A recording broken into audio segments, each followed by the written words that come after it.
where God told him we must be prepared to accept the results either way, even as Abraham laid down the life of his only son and trusted God that everything would work out according to his promise, no matter what. No matter how dark the hour seems, the Lord knows the plans that he has for us to give us a future and a hope. Blessed be the name of the Lord. After that prayer and worship meeting that night, my husband said he received a breaking and a breakthrough in his own spirit to believe God, to surrender to him no matter what the outcome was. I was at the ICU room every day, every chance I had between classes and work, and about the next day after the breakthrough night service, my husband came to the room while I was there. I remember he spoke some words to Maurice, was that he was still in a coma, and immediately he came out of the coma for the first time since he went in it, and he looked at me and called my name. Jesus is so faithful. As God would have it, Maurice recovered amazingly well. Even Dr. Herbert said that he considered this a definite miracle for him to have such a brain functioning after this sort of incident. He said this in his many years of practice, he had never seen it, and that his records and the images of brain scans show proof of damage that could not allow Maurice to be functional.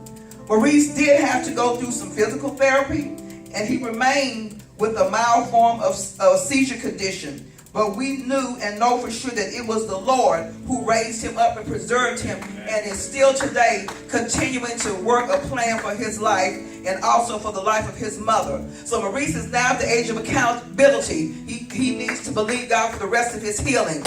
We also, saints, had a secondary miracle. As we were left with something like a $65,000 medical bill from the hospital stay. As thankful but tight, struggling students on little budget, this was impossible for us to afford. It turns out there was a program the hospital found that would cover the entire bill, but it only applied if you had less than $1,000 in the bank. Otherwise, there was no answer for us to pay the bill. We received student loans and grants, so we had more than that in the bank, and it looked like we would be stuck with this huge debt.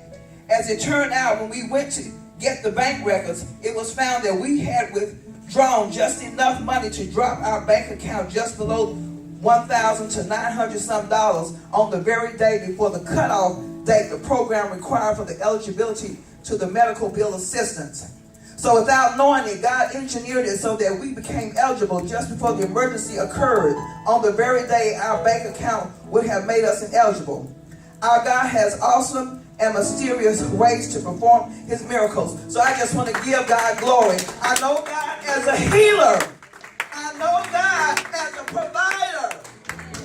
Hallelujah. Amen. Hallelujah. Amen. Don't be afraid to tell your testimony. Hallelujah. Amen. Hallelujah. You may know somebody. Hallelujah. Amen. Hallelujah. That's on this journey. They just need to hear a word. They want to know, is there a word from the Lord? I want to tell you, there is a word from the Lord. Amen. Hallelujah. Just want to give him glory. Thank you. Let me ask the pastor to please come over and pray for this.